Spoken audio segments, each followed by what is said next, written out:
അടുത്തത് ശ്രീ അജിത്തൊളാരിയെ ക്ഷണിക്കുന്നു.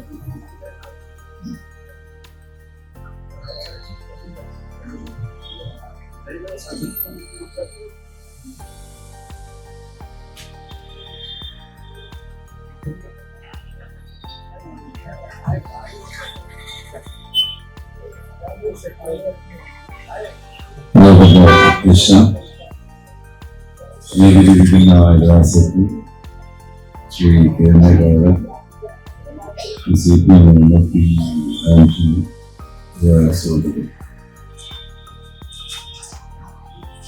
മഹാത്മാഗാന്ധിയുടെ ജീവിതം അത് സസൂക്ഷ്മമായിട്ട് നമ്മൾ പഠിക്കുന്ന ഒരു കാലഘട്ടത്തിലല്ല നമ്മൾ ജീവിക്കുന്നത്. മനുവിനെ സൂചിപ്പിച്ചതുപോലെ ഗാന്ധി വിസ്മൃതിയിലേക്ക് പോയിക്കൊണ്ടിരിക്കുക. ഗാന്ധി ജയിലിലായിരുന്നു കുറെ കാലം. ബർവാല ജയിലിലും പൂനെ സെൻട്രൽ ജയിലിലും കഴിയുന്ന സമയത്ത് ആ ജയിലിന്റെ മറ്റൊരു കെട്ടിടത്തിൽ കസ്തൂർബ ഗാന്ധി ജയിലിലായിരുന്നു. കസ്തൂർബ ഗാന്ധിക്ക് രോഗം മൂർച്ഛിച്ചു. അന്നത്തെ വൈസ്രോയ് മുറിവിൽ കൊണ്ടുവന്ന് പറഞ്ഞു, ഗാന്ധിജി ഭാര്യയ്ക്ക് അസുഖം കൂടിയിട്ടുണ്ട്. അങ്ങനെ സംബന്ധിച്ച് ലണ്ടനിൽ കൊണ്ടുപോയി ചികിത്സിച്ചുകൊണ്ട് ഗാന്ധിജി പറഞ്ഞു, ഒരു കേപ്പറും എന്ന് വരാമെന്ന്. വൈസ്രോയ് കേപ്പറും എന്ന് കൂടി ഇത് കപ്പേരി ഗാന്ധി, എന്റെ പ്രിയപ്പെട്ട പത്നിക്ക് എനിക്കറിയാമെന്ന് ഞാൻ എന്നെ ഏറ്റവും വലിയ സ്നേഹിക്കുന്നു.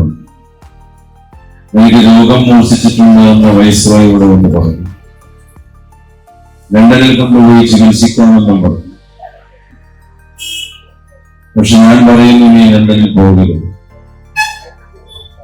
നീ രോഗം മൂർച്ഛിച്ച് ഈ ലോകത്തോട് വിട പറയുകയാണെങ്കിൽ മറ്റൊരു ലോകത്ത് വെച്ച് നമുക്ക് കാണാം.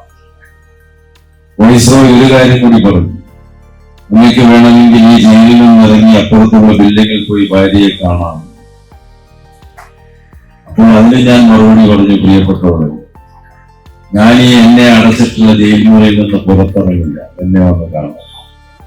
എന്നെ വന്ന് കണ്ടാൽ ഞാൻ ഇന്ത്യൻ സ്വാതന്ത്ര്യ സമരത്തിന് വെച്ചിട്ടില്ല. അതാണ് ഗാന്ധി എന്ന് പറയുന്ന മനുഷ്യനെ മനസ്സിലാക്കാനുള്ള ഒരു കഥ.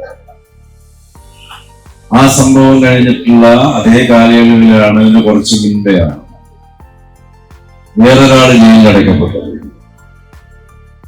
ഭീകരമായ മർദ്ദനത്തിനും യാതനയ്ക്കൊക്കെ അനുഭവിക്കേണ്ടി വന്നപ്പോൾ അയാള് 10-12 പ്രാവശ്യം മാപ്പ് എഴുതി ബ്രിട്ടീഷ് മഹാരാണി. എന്നെ ഒന്ന് പുറത്തേക്ക് വിട്ടു, എന്നെ വിട്ടുകഴിഞ്ഞാൽ ഞാനും ഈ രാജ്യത്തിലെ യുവാക്കളും അങ്ങയെ പാദസേവ ചെയ്തുകൊണ്ട് ജീവിക്കാം.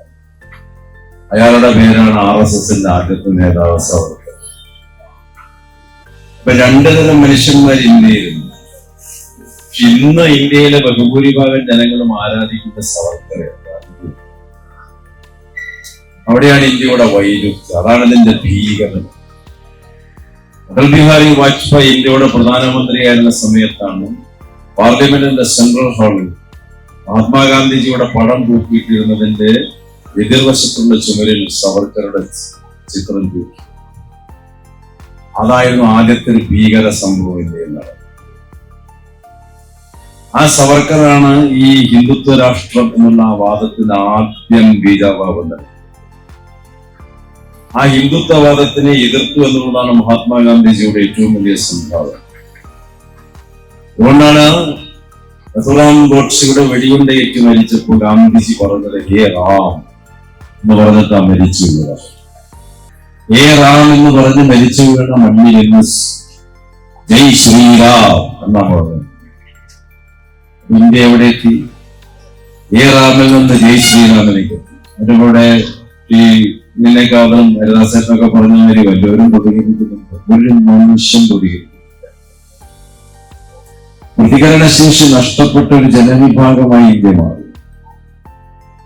മനുഷ്യന്റെ മതേതര സ്വഭാവത്തെയും സഹിഷ്ണുതാബോധത്തിനെയും തകർത്ത് കളയുന്ന ഒരു സംവിധാനം ഇന്ത്യയിൽ നിലനിൽക്കുമ്പോൾ അതിനെതിരെ പ്രതികരിക്കാനോ വിഭാഗീയ താല്പര്യങ്ങൾക്കെതിരെ പോരാടാനോ ഉള്ള ഒരു സർഗശേഷിയില്ലാത്ത ഒരു ജനതയായിട്ട് ഇന്ത്യ മാറി. അതിന് പ്രധാനപ്പെട്ട കാരണം ഫാസിസം എപ്പോഴും അധികാരം ഏത് രാജ്യത്തും പിടിച്ചടക്കുക ചരിത്രത്തിനെ ദുർവ്യാഖ്യാനം ചെയ്യുന്നു. ചരിത്ര ദുർവ്യാഖ്യാനം ഒരു വശത്ത് നടത്തുമ്പോൾ മറുവശത്ത് അവർ രാഷ്ട്രത്തിന്റെ ദർശനങ്ങളെ ദുർവ്യാഖ്യാനം. ഇന്ത്യൻ ചരിത്രത്തിൽ അവർ നെഹ്റുവിനെ പഠിപ്പിക്കില്ല, മുഗൾ രാജവംശം പഠിപ്പിക്കില്ല, ടിപ്പു സുൽത്താനെ പഠിപ്പിക്കില്ല, ശ്രീനാരായണ ഗുരുദേവനെയോ മൗലാന ആസാദിനെയോ പഠിപ്പിക്കില്ല. അവരിപ്പോൾ ഇന്നലെ മുതൽക്ക് വീണ്ടും മധ്യപ്രദേശിലെയും രാജസ്ഥാനിലെയും മോഡിയുടെ മെലിഞ്ഞാത്ത പ്രസംഗവും ഇന്ത്യൻ സ്വാതന്ത്ര്യ സമരത്തിന് ഗണ്യമായ സംഭാവന ചെയ്ത സംഘടനയാണ് RSS.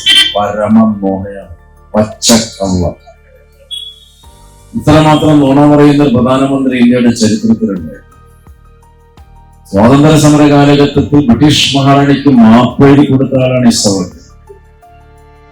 ഗോൾവാൾക്കർ ഗാന്ധിയെ കാണുന്ന ഒരു സന്ദർഭം, ഗോൾവാൾക്കർ ഗാന്ധിയെ കാണാൻ പോയിട്ട് RSS വളരെ നല്ല സംഘടനയാണ്, RSS രാജ്യസേവനത്തിന്റെ സംഘടനയാണ് എന്നൊക്കെ ഗാന്ധിജിയോട് പറഞ്ഞു. തിരിച്ചു പോരുമ്പോൾ മഹാത്മാഗാന്ധി സെക്രട്ടറിയായ പ്യാരിലാലിനെ വിളിച്ച് പറയുന്നത് അയാളെ സൂക്ഷിക്കുക, അയാൾ പറയുന്നതൊന്നും പ്രവർത്തിക്കുന്നതൊന്നുമാണ് അയാൾ ആപാക്കട്ട കരിയ. ആ ഒരൊറ്റ തവണയെ ഗോൾവാൾക്കറെ ഗാന്ധി കണ്ടിട്ടുണ്ട്. അന്നേ ഗാന്ധിക്ക് എനിക്കറിയാം. ഗാന്ധി എല്ലാ ദിവസവും പ്രാർത്ഥനാ വേദിയിലേക്ക് പോകും. സബർമതി ആശ്രമത്തിലുള്ളപ്പോഴും അല്ലെങ്കിൽ ഡൽഹി ആശ്രമത്തിലുള്ളപ്പോഴും. 1947 ഡിസംബർ 12 തീയതി വൈകുന്നേരം ഈ പ്രാർത്ഥന തുടങ്ങുന്നതിന് ഒരു അരമണിക്കൂർ കഴിഞ്ഞപ്പോ ഒരു 200 വാര അകലെ ഒരു ബോംബ് പൊട്ടി. ശബ്ദം കേട്ടിട്ട് ആൾക്കാരൊക്കെ അങ്ങോട്ട് തിരിഞ്ഞു പോയി. സെക്രട്ടറി പ്യാരേലാലിനോട് ചോദിച്ചു, എന്താ അവിടെ പൊട്ടിയത്? അത് ബോംബാണ്.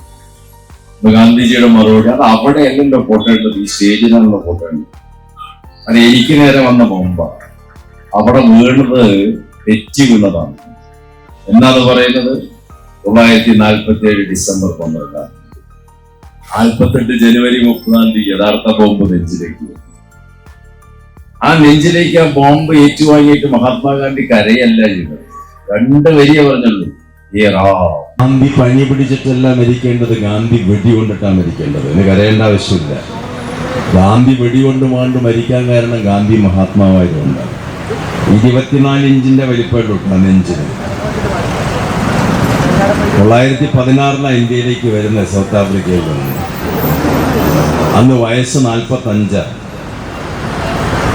32 വർഷം കൂടിയേ ജീവിച്ചുള്ളൂ. 70ാമത്തെ വയസ്സിൽ മരിച്ചു വെടികൊണ്ടേറ്റു. ഈ 45 വയസ്സിൽ ഇന്ത്യക്ക് വരുന്ന സമയം വരെ ഇന്ത്യക്കാരുമായിട്ട് ഗാന്ധി അങ്ങനെ ഇടപഴകിയിട്ടില്ല. സൗത്ത് ആഫ്രിക്കയിലും ലണ്ടനിലും വരുന്നു ഭൂരിഭാഗം സമയം. അവിടെ വന്ന് ഈ 32 കൊല്ലം കൊണ്ടാണ് ഗാന്ധി അന്ന് ഇന്ത്യയിലെ 33 കോടി ജനങ്ങളെ തൻ്റെ വാക്കിംഗ് സ്റ്റിക്കായ മുളവടിയുടെ ഒരു അറ്റത്ത് തൂക്കിയിട്ടുകൊണ്ട് ആ വാക്കിംഗ് സ്റ്റിക്കിൽ ഇങ്ങനെ കറക്കിക്കൊണ്ട് ബ്രിട്ടീഷ് സാമ്രാജ്യത്വത്തിൻ്റെ മുഖത്തേക്ക് വലിച്ചത്. ഇതാ വരുന്നു ജനങ്ങൾ, തടുത്തോ വേണമെങ്കിൽ. അതാണ് നേതാവ്. ഇന്നിപ്പോൾ ജനിച്ചിട്ട് 80 വയസ്സായിട്ട് ജീവിച്ച് അല്ലെങ്കിൽ 85 വയസ്സ് വരെ ജീവിക്കുന്ന ഒരു നേതാവിന് 1000 ആൾക്കാരെ അണിനിരത്താൻ പറ്റില്ല ഈ രാജ്യത്ത്. 33 കോടി ജനങ്ങളെയാണ് ഈ ശേഷിക്കുന്ന 32 കൊല്ലം കൊണ്ട് അണിനിരത്തിയത്. അതാണ് നേതാവ്. ഇന്നത്തെ നേതാക്കന്മാരോ നേതാവെന്ന് അനുയായികളെ കൊണ്ട് വിളിപ്പിക്കുന്ന നേതാക്കന്മാരാണ്. ഇതൊക്കെ ഒരു വലിയ മാറ്റമാണ് ഇന്ത്യൻ സാമൂഹിക സാംസ്കാരിക രാഷ്ട്രീയ മേഖലകളിൽ. അത് തിരിച്ചറിയുമ്പോഴാണ് നമ്മുടെ രാഷ്ട്രത്തിന്റെ ചരിത്രത്തിൽ നമുക്ക് വീണ്ടെടുക്കാൻ പറ്റുക. ജനങ്ങളെ കൊണ്ട് സംവദിക്കും, ജനങ്ങളോട് സംഭാഷണം നടത്തും. അന്നത്തെ നേതാക്കന്മാരൊക്കെ മഹാപണ്ഡിതന്മാരാണ്. ഗാന്ധി ആയാലും നെഹ്റു ആയാലും മൗലാന ആസാദ് ആയാലും കമ്മ്യൂണിസ്റ്റ് പ്രസ്ഥാനത്തിന്റെ നേതാക്കന്മാരായാലും എല്ലാവരും മഹാപണ്ഡിതന്മാരാണ്. GMS ആയാലും സുരേന്ദ്രനായാലും എൻ.വി. Balaram, G. Rajesh, S.A. Dange, K. Damodaran ഒക്കെ അഗ്രഗണ്യന്മാരായ പണ്ഡിതന്മാരാണ്. മൗലാന ആസാദ്. അന്ന് എല്ലാ രാഷ്ട്രീയ സാമൂഹിക പ്രസ്ഥാനത്തിന്റെ നേതാക്കന്മാരും മഹാവിജ്ഞാനികളാണ്. ഇന്നോ ഇന്ന് രാഷ്ട്രീയ നേതാവ്, എല്ലാ പാർട്ടിയുടെയും രാഷ്ട്രീയ നേതാവാകാനുള്ള ഏറ്റവും വലിയ യോഗ്യത എന്താ? ഒന്നും വായിക്കാതിരിക്കുക. ഇന്നത്തെ ഇന്ത്യയിലെ ചിത്രം അതാണ്. ഏറ്റവും കുറഞ്ഞു വായിച്ചത് ആരാണോ അയാളാണ് ഏറ്റവും വലിയ നേതാവ്. ജവഹർലാൽ നെഹ്റു വരുന്ന പ്രധാനമന്ത്രി, discovery of India, glimpses of world history, അച്ഛൻ മകൾക്ക് അയച്ച കത്തുകൾ തുടങ്ങിയ വലിയ വലിയ പുസ്തകങ്ങൾ എഴുതി. പറയാത്ത വിഷയങ്ങളില്ല. അനർഗളമായ പ്രഭാഷണം, ലോകം മുഴുവൻ നടന്നുള്ള പ്രസംഗം. അങ്ങനെ മഹാവിജ്ഞാനിയായ ജവഹർലാൽ നെഹ്റു ഇരുന്ന കസേരയിലാണ് ഒരൊറ്റ പുസ്തകവും വായിക്കാത്ത ഒരാൾ 10 കൊല്ലമായിട്ടിരുന്ന് ഭരിക്കുന്നത്. അതാണ് ഇന്ത്യ. ഗാന്ധി ജനിച്ച ഇന്ത്യയുടെ ഇന്നത്തെ ദുസ്ഥിതിയാണത്. അതിൻ്റെ കാരണം ഇന്ത്യൻ ജനതയ്ക്ക് ചരിത്രം പഠിക്കാൻ താല്പര്യമില്ല. ഇന്ത്യൻ ജനതയിലെ 85% ആൾക്കാരും ഇന്ന് ഒരു ഗഹനമായ വായനയും ഇല്ലാത്തവരാണ്. പട്ടാമ്പിയിലെ ജനായാലും ശരി, ഡൽഹിയിലെ ജനായാലും ശരി, ഗഹനമായ ഒരു വായനയുമില്ല. ഒരു ഉപരിപ്ലവമായ ജീവിതത്തിന്റെ സ്രോതസ്സുകളിലൂടെ ഇങ്ങനെ നടക്കുക. രാഷ്ട്രത്തെക്കുറിച്ച് ചിന്തിക്കില്ല, വർഗീയതയെക്കുറിച്ച് ചിന്തിക്കില്ല, കലാപങ്ങൾ എങ്ങനെ ഉണ്ടാകുന്നു എന്ന് അന്വേഷിക്കുകയില്ല. പള്ളി പൊളിച്ചാലെന്ത്, അമ്പലം പൊളിച്ചാലെന്ത്. ഗാന്ധി അതല്ല പഠിപ്പിച്ചു. ഗാന്ധി ഇതിനെതിരായിട്ടൊരു സമരം നയിച്ചു. 1916 വന്നിട്ട് ലക്നോ AICC സമ്മേളനത്തിൽ പങ്കെടുക്കുകയാണ്. 1917 അന്ന് റഷ്യൻ വിപ്ലവം നടന്ന കൊല്ല.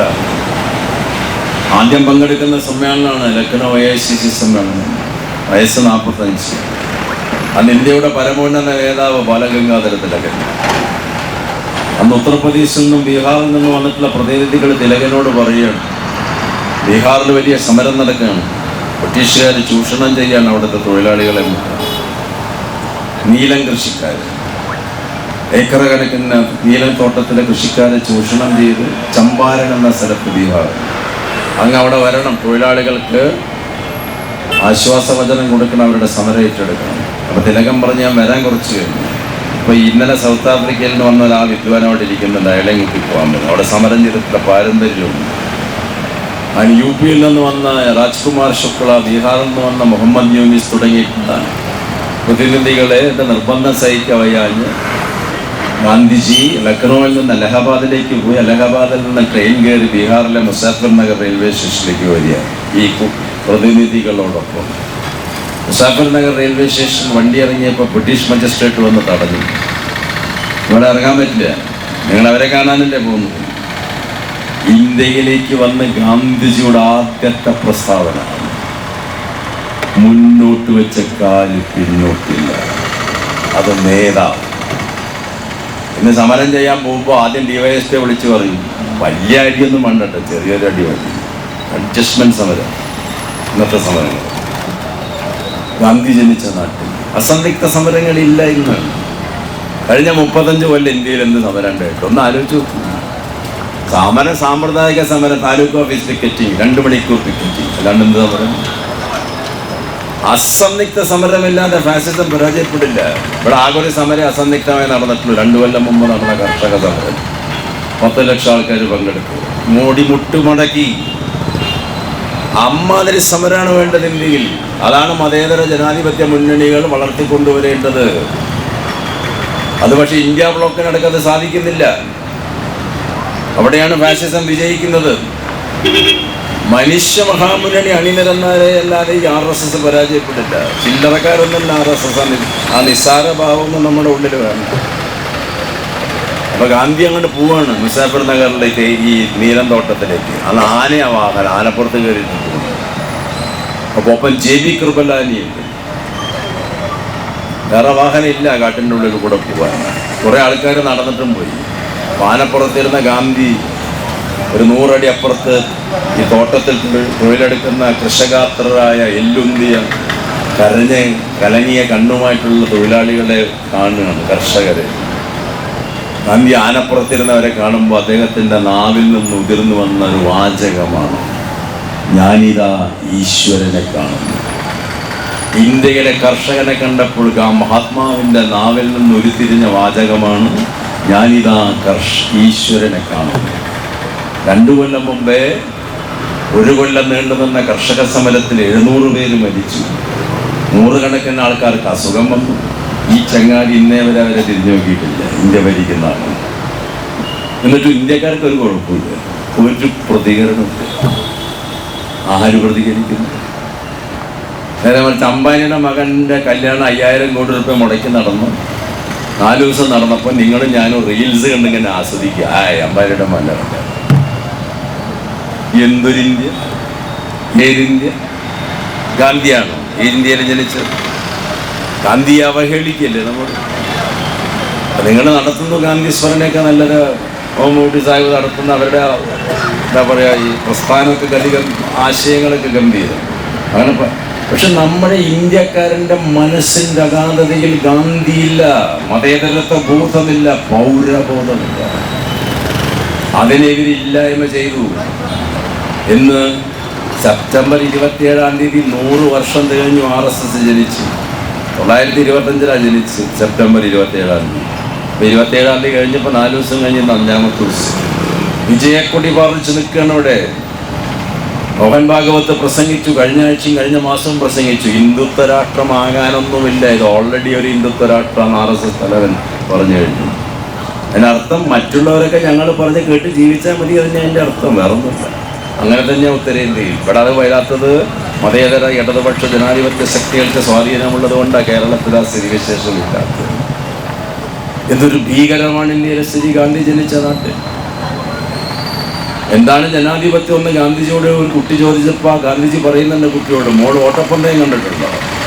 എന്താ കണ്ടത്? ഒരാൾ ജയിച്ചു. അല്ല, ഒരാൾ ജയിക്കാൻ വേറെ ആൾ തോൽക്കാൻ വേണം. അതാണ് ജനാധിപത്യം. ഇന്ത്യയിൽ തോറ്റവന് സ്ഥാനമില്ല, പരാജയപ്പെട്ടവന് സ്ഥാനമില്ല, ആരും അവനെ പരിഗണിക്കുന്നില്ല. ഇപ്പോഴും ഭൂരിപക്ഷ ശതമാനം വോട്ടില്ലാതെയാണ് ഈ കഴിഞ്ഞ 10 കൊല്ലമായിട്ട് മോഡി ഭരിക്കുന്നത്. ഭൂരിപക്ഷ ആൾക്കാർ വോട്ട് ചെയ്ത് അപ്പുറത്തേക്കാണ്, എന്നിട്ടും ഭരിക്കുന്നത്. ആരെങ്കിലും പ്രതികരിച്ചോ? 26 ദിവസം 26 തവണ പെട്രോളിന് വില കൂട്ടിയപ്പോൾ ആരെങ്കിലും പ്രതികരിച്ചോ? 5000 കോടി രൂപയുടെ ചെലവിൽ ഒരു കല്യാണം നടന്നപ്പോൾ ആരെങ്കിലും പ്രതികരിച്ചോ? ഈ പഹൽഗാമാക്രമം നടന്നപ്പോൾ എന്തൊക്കെ ഭീകരമായ മനുഷ്യവിരുദ്ധ പ്രവർത്തനം ഗാന്ധി ഉണ്ടായിരുന്നെങ്കിലോ അപ്പിറങ്ങും റോട്ടിലേക്ക് ജനങ്ങളെ. ഗാന്ധി ഇറങ്ങിയാൽ ജനം വരും. ഗാന്ധി വിളിച്ച മുദ്രാവാക്യം ഡു ഓർ ഡൈ, ഒന്നെങ്കിൽ പ്രവർത്തിക്കുക അല്ലെങ്കിൽ മരിച്ചോളാനാ പറഞ്ഞു. ഇന്ന് ആരെങ്കിലും പറഞ്ഞാൽ ആ വിളിച്ച നേതാവേ ബാക്കി ഉണ്ടാവുള്ളൂ, ഒറ്റാളെ കിട്ടില്ല പിന്നാലെ. കാരണം രാഷ്ട്രബോധമില്ല, പൗരബോധമില്ല, സാമൂഹിക ബോധവുമില്ല. ഇപ്പോൾ ഗാന്ധിയെക്കുറിച്ചുള്ള നമ്മളിപ്പോൾ 2 മണിക്കൂറായി ഇവിടെ വർത്തമാനം പറയാൻ തുടങ്ങിയിട്ട് ഇവിടെ കുറേ ആൾക്കാർ അങ്ങോട്ടും ഇങ്ങോട്ടും നടന്നു. ആരെങ്കിലും ഒന്ന് തിരിഞ്ഞു നോക്കി 5 മിനിറ്റ്. അതാണ് ഇന്ത്യ. നേരെ മറിച്ച് ഇവിടെ ഏതെങ്കിലും സിനിമാ നടൻ പ്രസംഗിച്ചോട്ടെ, പട്ടാമ്പി ടൗൺ മുഴുവൻ ബ്ലോക്കാവും. ഇതല്ലേ രാജ്യം? ഒരു സിനിമാ നടൻ റാലി നടത്തിയിട്ട് 40 ആൾ മരിച്ചില്ലേ തമിഴ്നാട്ടിൽ? ഇന്ത്യയുടെ മനസ്സങ്ങനെയായി, ജീർണിച്ച മനസ്സ്, പ്രതികരിക്കാത്ത മനസ്സ്, ചിന്താദാരിദ്ര്യമുള്ള മനസ്സ്. വിവേകാനന്ദനും ഗുരുദേവനും ഗാന്ധിയും ആസാദൊക്കെ ജനിച്ച ഇതൊരു ഭീകരമായ ദുരന്തമാണ്. വലിയ സിനിമാ നടൻ വേണ്ട, ഒരു സിനിമാ നടി വന്നിട്ട് തിയേറ്റർ ഉദ്ഘാടനം ചെയ്താൽ മതി. ഏതെങ്കിലും ഞാൻ പേരൊന്നും പറഞ്ഞില്ല, അപ്പോൾ കാണാം ഒരു 10,000 ആളുകൾ. അതിൻ്റെ കാരണം എന്താ? ഇന്ത്യയിലെ ബഹുഭൂരിഭാഗം മനുഷ്യനും അവനവൻ്റെതായിട്ടുള്ള സ്വന്തമായ അംഗീകാരം അവൻ കൽപ്പിക്കുന്നില്ല. എനിക്ക് സ്വത്വബോധം, എൻ്റെ സ്വത്വബോധം എന്നോട് പറയുന്നു ഞാനൊരു പോരാത്തവനാണ്, എനിക്ക് കഴിവില്ല. അപകർഷതാബോധത്തിൻ്റെ ഉടമയാണ് ഇന്ത്യയിലെ ബഹുഭൂരിഭാഗം ആൾക്കാർ. അപ്പം ആ അപകർഷതാബോധത്തിൽ നിന്ന് തെന്നി മാറിയിട്ടൊന്ന് വിമുക്തനാകാൻ വേണ്ടിയിട്ടാണ് ഒരു സെലിബ്രിറ്റി വരുമ്പോൾ അയാളപ്പം ചെന്നിട്ടൊരു ഫോട്ടോ എടുക്കുക. അപ്പം ഞാൻ വലിയ ആളായി എന്ന് തോന്നല. എന്ത് തോന്നുന്നു? അതാണ് നടക്കുന്നത്. അതാണ് എൻ്റെ സൈക്കോളജിക്കൽ ഫാക്ടർ. എന്നാൽ ഗാന്ധിജിയെ നടന്നു പോയ ഗാന്ധിയോടൊപ്പം ആരെങ്കിലും സെൽഫി എടുക്കുക, ഒരു ഷർട്ട് ഇടാണ്ട് ഞങ്ങളാണ് നടക്കുക. 45 കൊല്ലം ഷർട്ട് ഇടാണ്ടാണ് നടന്നത്. 22 ഇഞ്ചിൻ്റെ നെഞ്ചും കാട്ടിയിട്ട് ഇപ്പോൾ 56 ഇഞ്ചിൻ്റെ നെഞ്ച് കെട്ടിയിട്ടുള്ള ആളാണ് ഭരിക്കുന്നത്. അതായത് ബുള്ളറ്റ് പ്രൂഫ് ഡ്രസ്സ് വേണം, 10-40-50 കരിമ്പൂച്ചിയും കമാൻഡോസ് വേണം. മറ്റാള് ഒരു ഷോളും പുതച്ചിട്ട് ഇപ്പോൾ വെച്ചോ വെടി എന്നിട്ടാണ് നടന്നത്. 45 വയസ്സിൽ വന്നിട്ട് 48 വരെ. അങ്ങനത്തെ ഒരു നേതാവിനെ ലോകം കണ്ടിട്ടുണ്ട്. ആ നേതാവ് ജനിച്ച ഇന്ത്യയിൽ ഇന്ന് നേതാക്കന്മാരും ഇല്ല, ജനങ്ങളും ഇല്ല. കുറേ ആൾക്കാരിങ്ങനെ യന്ത്രത്തിനെ പോലെ അങ്ങോട്ടുകൊണ്ട് നടക്കുന്നതല്ല. റെസ്പോൺസിബിൾ തിങ്കിങ് ഇല്ല. ഗാന്ധി പറയുന്നത് ചിന്തിക്കാനാണ്. നിങ്ങൾക്കറിയാം 15,000 കത്തുകൾ എഴുതിയിട്ടുണ്ട് ഗാന്ധി. 2 പത്രങ്ങളുടെ എഡിറ്ററായിരുന്നു ഗാന്ധി. എൻ്റെ സത്യാന്വേഷണ പരീക്ഷണങ്ങൾ എന്ന പുസ്തകത്തിന് പുറമെ ഗാന്ധി ചെയ്ത കാര്യങ്ങളായിട്ടല്ല. എല്ലാ ദിവസവും 50 ആൾക്ക് ഗാന്ധിജി കത്തെഴുതും. സാധാരണ പ്രവർത്തകന്മാർ അവരെ മറുപടി കിട്ടും, വീണ്ടും കത്തെഴുതും. അന്ന് പോസ്റ്റ് കാർഡിൽ. ഇന്ന് വാട്സപ്പ് ഉണ്ടായാൽ തന്നെ നമ്മൾ കത്തെഴുതും. ഗഹനമായ വാട്സപ്പ് സന്ദേശമൊന്നുമില്ല, വെറുതെ വേണ്ടാത്തരം പറയാനൊക്കെ ഇതിനെ ഉപയോഗിക്കുക ഭൂരിഭാഗം ആൾക്കാർ. ഗാന്ധി ഇന്ത്യ മുഴുവൻ നടന്നിട്ടില്ല. ട്രെയിനിൽ പോകും, പിന്നെ കുറേ നടക്കും, പിന്നെ കുറേ കാളവണ്ടി പോകും, നടക്കും. അങ്ങനെയൊക്കെ ഗാന്ധി സഞ്ചരിച്ച് ഇന്ത്യ മുഴുവൻ ജനങ്ങളുടെ ആത്മസ്പന്ദനം ഏറ്റുവാങ്ങി. മനുഷ്യൻ എന്താണ് വേണ്ടത് തിരിച്ചറിഞ്ഞു. RSSനെ എതിർത്തു, മുസ്ലിം വർഗീയവാദത്തിനെ എതിർത്തു. ഗാന്ധിജി പ്രാർത്ഥനാ വേദിയിൽ ഖുർആൻ വായിക്കും സബർമതി ആശ്രമത്തിൽ. അപ്പോൾ അവിടുത്തെ ഹിന്ദു വർഗീയവാദികളിലെ കുറച്ച് പേര് അവരൊക്കെ ഒരുപാട് ഖുർആൻ വായിക്കാൻ ഞങ്ങളിനി പ്രാർത്ഥിക്കാൻ വരില്ല കേട്ടാന്ന് പറഞ്ഞു. അപ്പം ഗാന്ധിജിയുടെ മറുപടി ഉണ്ട്, ഖുർആൻ വായിക്കാൻ വേണ്ടിയിട്ട് എനിക്ക് നിങ്ങൾ പ്രതിബന്ധം സൃഷ്ടിച്ചാൽ ഞാൻ അടുത്തുള്ള സബർമതിയുടെ അടുത്തുള്ള പുഴയിൽ യമുനാ നദിയുടെ മധ്യത്തിൽ ചെന്നിരുന്നു കൊണ്ട് ഖുർആൻ വായിക്കും. എന്നെ തടയാൻ പറ്റില്ല. പിറ്റേ ദിവസം ബൈബിൾ വായിക്കും. അവർ പാതിരി നീട്ടിരുന്നുകൊണ്ട് പറഞ്ഞു, മഹാത്മാവെ, അങ്ങ് എത്ര സുന്ദരമായി ബൈബിൾ വായിക്കുന്നു. അങ്ങക്ക് ക്രിസ്ത്യമതത്തിലേക്ക് വന്നുകൂടെ? അങ്ങ് ജീസസിനെ എത്രമാത്രം ഉദ്ധരിക്കുന്നു. അപ്പോൾ ഗാന്ധിജിയുടെ മറുപടി, പ്രിയപ്പെട്ട പാതിരി അച്ഛ, നിങ്ങൾ ഈ ലോഹ ഇട്ടിട്ടുകൊണ്ടാണിത് പറയുന്നത്. എനിക്ക് ലോഹ ഇടണ്ട ജീസസ് വരാൻ. നിങ്ങൾക്ക് അത് ഇട്ടിട്ടും ജീസസ് നിങ്ങളുടെ അടുത്തേക്ക് വന്നിട്ടില്ല. എൻ്റെ ഉള്ളിൽ ജീസസ് ഉണ്ട്. അതിന് ലോഹയും ഭസ്മൊന്നും തൊടേണ്ട ആവശ്യമില്ല. ഒരു മതത്തിൻ്റെ ആവേണ്ടിയ. എൻ്റെ ദൈവം എൻ്റെ ഉള്ളിലാണ്, പുറത്തല്ല. എൻ്റെ രാമൻ എൻ്റെ ഉള്ളിലാണ്. എൻ്റെ രാമന് താമസിക്കാൻ ഒരു അമ്പലം വേണ്ട.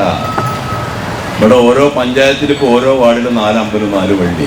ഇന്ത്യയിൽ പള്ളി അമ്പലം ഉണ്ടാക്കല ഇന്ത്യക്കാർക്ക് പള്ളി മുക്കിലും മൂലയിലൊക്കെ. 32% ആൾക്കാർക്ക് സ്വാതന്ത്ര്യം കിട്ടിയിട്ട് 75 വർഷം കഴിഞ്ഞിട്ട് 2 നേരത്തെ ഭക്ഷണമേ ഉള്ളൂ. നമ്മൾ പറയണമല്ല, അമർത്യാസൻ പറയുന്ന. അമർത്യാസൻ്റെ പ്രസിദ്ധമായ പുസ്തകങ്ങൾ, argumentative India, glory and contradictions of India, റീസ് എന്നൊക്കെ പറഞ്ഞ പുസ്തകമുണ്ട്. 4-5 കൊല്ലം മുമ്പ് പ്രസിദ്ധീകരിച്ചു. കൃത്യം കണക്ക് പറയുന്ന അമർത്യാസൻ സ്വാതന്ത്ര്യം കിട്ടിയിട്ട് 72, ഇപ്പോൾ 75 വർഷം കഴിഞ്ഞിട്ട് 32% ജനങ്ങൾക്ക് 2 നേരത്തെ ഭക്ഷണമേ ഉള്ളൂ ഇന്ത്യയിൽ. ഗാന്ധി പറഞ്ഞ നാട്ടിൽ പിന്നെ ഏത് സ്വാതന്ത്ര്യത്തെക്കുറിച്ചാണ് നമ്മൾ ഈ സംസാരിക്കുന്നത്? ഏത് ജനാധിപത്യം, ഏത് സമത്വബോധം? നമ്മൾ പരാജയപ്പെടുകയല്ലേ? അതൊക്കെ ചിന്തിക്കുമ്പോഴാണ് ഇപ്പം നേരത്തെ ഇതിൻ്റെ ചെയർമാൻ പറഞ്ഞിട്ടുള്ള വാക്കുകൾ. അങ്ങനെ ഒരു ചിന്താഗതിയിലൂടെയാണ് കേരളത്തിനെയും ഇന്ത്യയും മാറ്റാം. പൗരന്മാരാണ് എല്ലാവരും. ഒരാൾക്ക് മാത്രമുള്ളതല്ല സമൂഹത്തിൻ്റെ എല്ലാവർക്കും ഉള്ളതാണ് എല്ലാം. അങ്ങനെ ഒരു ചിന്തയുടെ സ്വാർത്ഥത, സ്വജനപക്ഷപാതം, വഞ്ചന മനോഭാവം, ഇതൊക്കെ കൂടി വരിക. അധികാരപ്രമത്തത, അഴിമതി, സുഖലോലുപത. ഗാന്ധിയും കസ്തൂർബായും യമുനാ നദിയിൽ കുളിക്കാൻ പോകുന്ന അവസരത്തിൽ ആ സൗത്ത് ആഫ്രിക്കയിൽ നിന്ന് കുറേ ആൾക്കാർ അവിടെ ഷർട്ട് ഇടാതെ, സ്ത്രീകളാണെച്ചെങ്കിൽ മറിച്ച ഉള്ള സാരി കൊണ്ട് തന്നെ ബ്ലൗസില്ല, മറിച്ച സാരി കൊണ്ട് പുറച്ച് നിൽക്കുന്നു. അപ്പോൾ കസ്തൂർബായോട് പറയും, എന്താണെന്ന് അന്വേഷിക്കും, എന്തെങ്ങനെ നിൽക്കണം? കസ്തൂർബ പോയി പറഞ്ഞു, അവർക്ക് വേറെ വസ്ത്രമില്ല ഇടാൻ. ഒറ്റ പ്രഖ്യാപനമാണ്, ഇന്ത്യയിലെ അവസാനത്തെ ആൾക്ക് ഷർട്ട് ഉണ്ടാവുന്നത് വരെ ഞാൻ ഷർട്ട് ഇടില്ല. അതാണ് നേതാവ്. അതിന് ചില്ലറ ധൈര്യമൊന്നും പോരാ അങ്ങനത്തെ വർത്തമാനം പറയാം. സൂര്യനേക്കാൾ ശക്തിയുള്ള മനസ്സ്, ഒരു അപൂർവ ജന്മമാണ്. അത് ഉണ്ടാക്കിയെടുത്തതാണ്. ഇന്ന തറവാട്ടിൽ ജനിച്ചുകൊണ്ട് വലിയ ആളാണെന്നൊന്നുമില്ല. കർമ്മമാണ് ഓരോരുത്തരും. ഇന്നിപ്പോൾ എല്ലാവരും പറയും, ഞാൻ ഇന്ന തറവാട്ടിൽ ജനിച്ച ആളെ. അവിടെ ജനിച്ച ആർക്കെന്ന്? കർമ്മമാണ് വലുത്, ചിന്തയാണ് വലുത്, വാക്കാണ് വലുത്. 2ാം വട്ടമേശ സമ്മേളനത്തിന് ഗാന്ധി പോവുകയാണ് ബ്രിട്ടീഷ് ചക്രവർത്തിയെ കാണാൻ. മാഞ്ചസ്റ്റർ തുറമുഖത്തിൽ കപ്പലിറങ്ങാണ്. അപ്പോൾ ഈ തോട്ടുകൊണ്ടും ഈ ഷോളും പോയിച്ച് കയ്യിലൊരു ആട്ടുംകുട്ടിയുണ്ട്, ഒരു മുളവടിയും പിടിച്ച് ഇറങ്ങുന്നു. 100 കണക്കിന് ബ്രിട്ടീഷ് പ്രഭുക്കന്മാരും പ്രഭ്യമാരും അവിടെ വന്ന് നിൽക്കുന്നുണ്ട്. ഇറങ്ങി വരുമ്പോൾ പ്രഭുക്കന്മാർക്ക് ഒരു അതിശയം ഈ രൂപത്തിനെ കണ്ടിട്ട്. പ്രഭുക്കന്മാർ ചോദിക്കുക, Mahatma can we ask A question? ഒരു ചോദ്യം ചോദിച്ചോളൂ എന്ന് പറഞ്ഞു. അവർ ചോദിച്ച ചോദ്യമാണ്, മഹാത്മാ വാട്ട് ഈസ് ട്രൂത്ത്? എന്താണ് സത്യം മഹാത്മാവേ? അങ്ങയോട് ചോദിക്കുന്നത്, അങ്ങ് മഹാത്മാ എന്ന് വിളിക്കപ്പെടുന്നു, അതുകൊണ്ട് ചോദിക്കുന്നതാണ്. ഗാന്ധിജിയുടെ സുപ്രസിദ്ധമായ മറുപടിയുണ്ട്, എന്താണ് സത്യമെന്ന് പറഞ്ഞു. ചിന്തിക്കുന്നത് പറയുക, പറയുന്നത് പ്രവർത്തിക്കുക, അതാണ് സത്യം. ചിന്തയെയും വാക്കിനെയും പ്രവൃത്തിയെയും ജീവിതത്തിലെ ഓരോ സെക്കൻഡിലും സമന്വയിപ്പിച്ച ലോകം കൊണ്ട മഹാപ്രതിഭ. നമ്മളിപ്പോൾ രാവിലെ 10 മണിക്ക് എന്ന് പറയും, 11 മണിക്ക് തിരിച്ച് പറയും. നമ്മളൊന്ന് പറയും, ചിന്ത വേറൊന്ന്, പ്രവൃത്തി വേറൊന്ന്. അതാണ് ഇന്നത്തെ സംഭവം. ഗാന്ധിയാണ്. അതുകൊണ്ടാണ് എത്രയോ വർഷങ്ങൾ കഴിഞ്ഞിട്ടും ഗാന്ധിജിയുടെ ഓർമ്മ ഇന്നും നിലനിൽക്കുന്നത്. ഇപ്പോൾ നേരത്തെ പറഞ്ഞ ആൽബർട്ട് ഐൻസ്റ്റീൻ ആയാലും, റൊമൈൻ റോളണ്ട് ആയാലും, റാൽഫ് വാൽഡോ എമേഴ്സൺ ആയാലും, ഇന്ത്യയിലെ മഹാകവികളാണെങ്കിലും, ഇന്ത്യയിലെ വലിയ കഥാകാരന്മാരായാലും ഗാന്ധിയെക്കുറിച്ച് 6000-ൽ പരം പുസ്തകം എഴുതപ്പെട്ടിട്ടുണ്ട്. ലോകത്തിൽ ഇങ്ങനെ ഒരാളെക്കുറിച്ച് ഇത്രയധികം പുസ്തകം എഴുതിയിട്ട് 6000-ൽ പരം പുസ്തകമാണ് ഒരൊറ്റ മനുഷ്യനെ കൊണ്ട് ലോകം എഴുതി തീർത്തത്. ഇപ്പോഴും എഴുതിക്കൊണ്ടിരിക്കുക ആൾക്കാർ ഗാന്ധിയെക്കുറിച്ച്. ഇത് തീരില്ല. അത് ബൈബിളിനെയും ഖുറാനിനെയും ഉപനിഷത്തിനെയും ചേർത്ത് പിടിച്ചുകൊണ്ടുള്ള ഒരു ജീവിതമാണ്. അപ്പൊ അദ്ദേഹത്തിന്റെ ചരിത്രം ഗഹനതയോടുകൂടി മനസ്സിലാക്കുക, പഠിക്കുക. കാരണം അത് പഠിച്ചാൽ ഈ അനീതിക്കും അധർമ്മത്തിനുമെതിരെ പോരാടാനുള്ള ഒരു ശക്തി ലഭിക്കും. RSS എന്ന് പറയുന്ന ഈ ദുർഭൂതത്തിന്റെ പ്രത്യയശാസ്ത്രത്തിനെ തകർത്ത് തരിപ്പണമാക്കണം. മഹാവിപത്താണ്, മനുഷ്യവിരുദ്ധമാണ്. അതിൻ്റെ വളർച്ച ലോകത്തിലെ എല്ലാ രാജ്യത്തിലും വലതുപക്ഷ തീവ്രവാദ പ്രസ്ഥാനങ്ങൾ വളരുമ്പോൾ ഇന്ത്യയിൽ ഈ RSSന്റെ ഭീകരമായ സംഹാരതാണ്ഡവം അവസാനിപ്പിക്കാൻ മാനവികതയെ ചേർത്ത് പിടിക്കുക, സാഹോദര്യം, സമത്വബോധം, സ്വാതന്ത്ര്യത്തിനെ ചേർത്ത് പിടിക്കുക. അതിന് നമുക്ക് വഴികാട്ടിയാണ് മഹാത്മാവ്. ആ പാത പിന്തുടരുക എന്ന് മാത്രം പറഞ്ഞ് ഈ സ്ഥാപനത്തിൻ്റെ എല്ലാവിധ സംരംഭങ്ങൾക്കും ആശംസകൾ അറിയിക്കുന്നു.